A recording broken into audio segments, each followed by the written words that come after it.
kungene babigenjeje uyu Nkurunziza Bosco.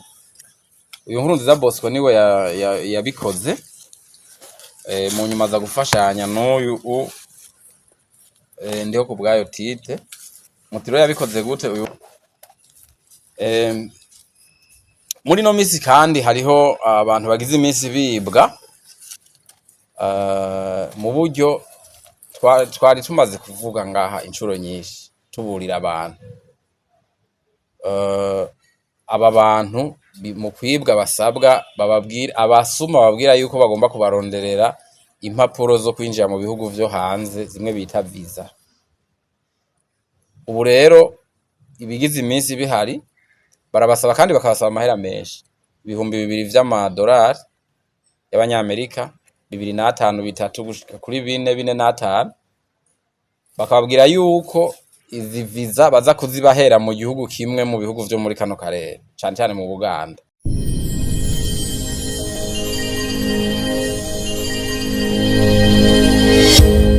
Nkurunziza Bosco na ndiho ku bwayo Tite basanzwe ari abanyororo bafungiwe mwibohero ry'Igitega, mwibohero rikuru ry'Igitega. Bakaba barafashwe kucaha bakoze kwigenekerezo rya 10 Ruhuhuma uyu mwaka wa 2026 cyo kwiba bakoresheje uruyeri babishishije kuri telefone. Muti babigenza gute? Kungene babigenjeje uyu Nkurunziza Bosco niwe uyu Nkurunziza Bosco niwe yabikoze mu nyuma za gufashanya n'uyu ndiho ku bwayo Tite. Mutiro yabikoze gute uyu Nkurunziza Bosco? Avuga yuko afata inomero ya telefone yiyumviriye mu mutwe, agaca yandika muri telefone yiwe ahasanzwe yandika izindi nomero, hanyuma agaca araba yuko iyo nimero yoba ari umuntu asanzwe yari yarayishize kuri bwa buhinga bita WhatsApp. Asanze atari yarayishizeko ntibabigikunze, mugabo asanze yari yarayishizeko kuri ubwo buhinga bica bikunda, kuko acagerageza kuyinjiramwo mu guca nawe yugurura WhatsApp akoresheje iyo nimero. Hanyuma agacaza gutelefona umwe mwene ni telefone w'ukuri, amubwira ati jewe ndi umukozi wo muri Limitere, ati mbega ubona ivya Limitere bifata kuri iyi nimero aho uherereye? Atuba hehe wewe? Akamwishura ati ni muri kano karere. Ati mbega ubona bifata? Amubwira ati ntibifata. Agaca amubwira ati rero ko bidafata hariho inimero ngiyandaguhe, ati uze guca uyindungikira. Iyo nimero gaca yimubwira, hanyuma gaca yimurungikira. Wa wundi wa musuma amaze kuyironka aca amubwira ati banza uzimye gatoyi telefone yiwawe. Wa musuma amaze kuyironka aca rero ayikoresha agaca yinjira muri ya telefone ya WhatsApp y'ukuri yumwe aja kuyibwa.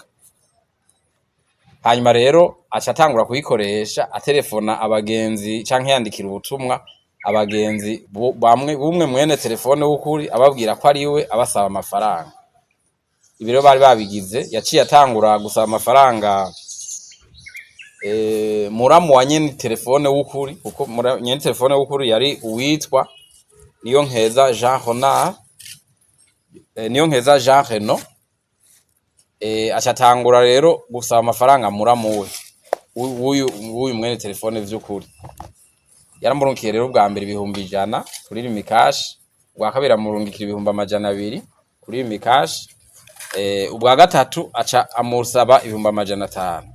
Ibiro yabimurungikiye akoresheje inote, Bankobu inote, ariko aya ntiyashoboye kuyatora kuko mwene gusabwa amahera yahavuye amenya yuko atari wo mu muryango w'ukuri ariko arayamusaba.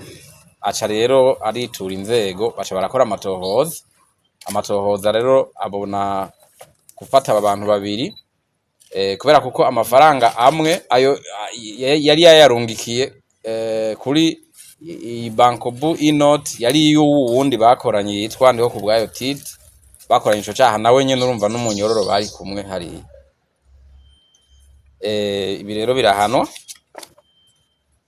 ubusuma burahanwa n'ingingo z'amajana 315, 38 n'ingingo ya 38 vy'igitabo mpanavyaha zihana ubu busuma bakoresha amatelefone bakiba abantu ku ruyeri.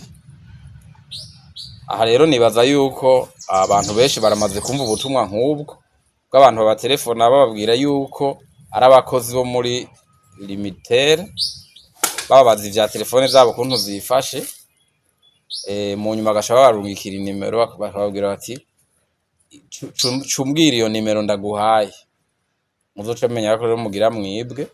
Ubu ni bumwe mu busuma bukorwa hakoreshejwe ubu buhinga bwa none cyane cyane ibica kuri telefone.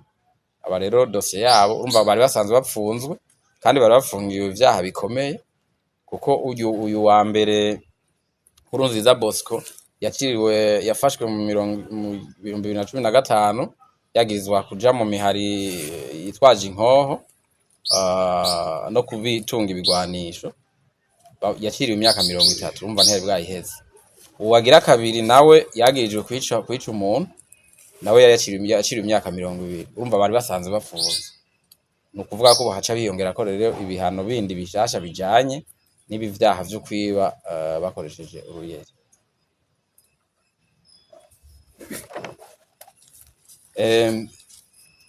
Muri no misi kandi hariho abantu bagize imisi bibwa mu buryo twari tumaze kuvuga ngaha inshuro nyinshi tuburira abantu. Aba bantu mu kwibwa basabwa bababwira abasuma babwira yuko bagomba kubaronderera impapuro zo kwinjira mu bihugu vyo hanze zimwe bita visa. Ubu rero ibigize iminsi bihari barabasaba kandi bakabasaba amahera menshi, 2,000 vy'amadolari y'abanyamerika, 2,500 bitatu gushika kuri 4,500, bakababwira yuko izi visa baza kuzibahera mu gihugu kimwe mu bihugu vyo muri kano karere cyane cyane mu Buganda. Bagaca babwira ati rero ntushobora kuzironkera mu Burundi, sohoka uze udusange mu Buganda Kampala canke ahandi, niho bagushirira kwizo visa. Abibwa rero bamaze gutanga amafaranga barava ngaha bakagenda muri ivyo bihugu kimwe muri bino bihugu vy'akarere. Bashitseyo bagaca babwira bati nimuzane impapuro zanyu z'inzira bita passport kugira babashiriremwo za visa. Bakazizana hama bagaca babashira ko visa za magendo, kuko bavuye ino bari bababwiye yuko baca muri ivyo bihugu vyo muri ico gihugu nko mu Buganda kugira ngo bazoce batera babandanya baja muri ivyo bihugu vyo hanze cyane cyane ibihugu vy'Iburaya. Ubu haharawe cyane ngo muri Georgia. Bamaze rero kubashirira ko izo visa zitari z'ukuri muri ama passport yabo, baranabaherekeza bakabajana ku kibuga c'indege cyo mu Buganda kugira ngo bababwira yuko bagira bagende muri vya bihugu vya Zaburaya n'ahandi vyo hanze bakoresheje izo visa.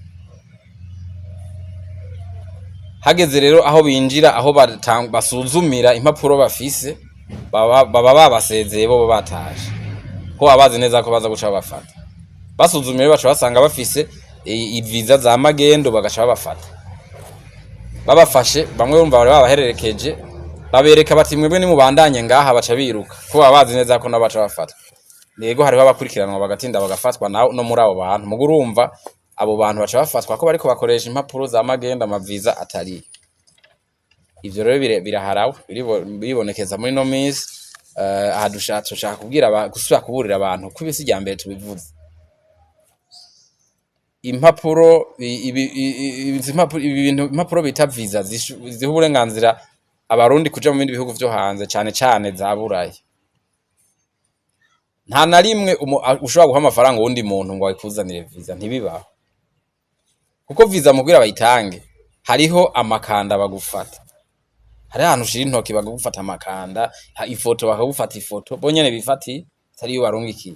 Ivyo bintu kazobona umuntu akubwiye yuko umuha amafaranga ngo agiye kukuzanira visa yikuzanire, uzocumenya yuko wibwe. uzoshumenya ko wibwe. Nko muri Buraya ca ibihugu vyinshi vyo mu vy'Uburaya murazi yuko kugira uronke ico kintu bita visa co kwinjirayo cane cane bimwe bita visa Schengen, murazi ko utegerezwa guca ngaha muri ambassade y'Ububirigi ngaha i Bujumbura, utishikiye wowe wenyene ngo bagufotore bagufata amakanda wewe uyikeneye, nta muntu n'umwe ushobora gutuma ngo agenda bigukorere bayiguhe. Abantu rero baza babesha ko bashobora kubaha amaviza mutigeze mugenda ngo babafotore babafata amakanda, bamenye neza ko bariko baribwa, kandi muri no minsi bariko baribwa cyane. Uturere n'uturero tumwe tubiri tuvuze, muga murazi ko muri no minsi hari busuma bwinshi bukoreshwa ubuhinga bugezweho, kandi bica ku matelefone, baragutelefona bakakwandikira message bakubwira yuko ibi nibi ubikoze ugasanga uribwa.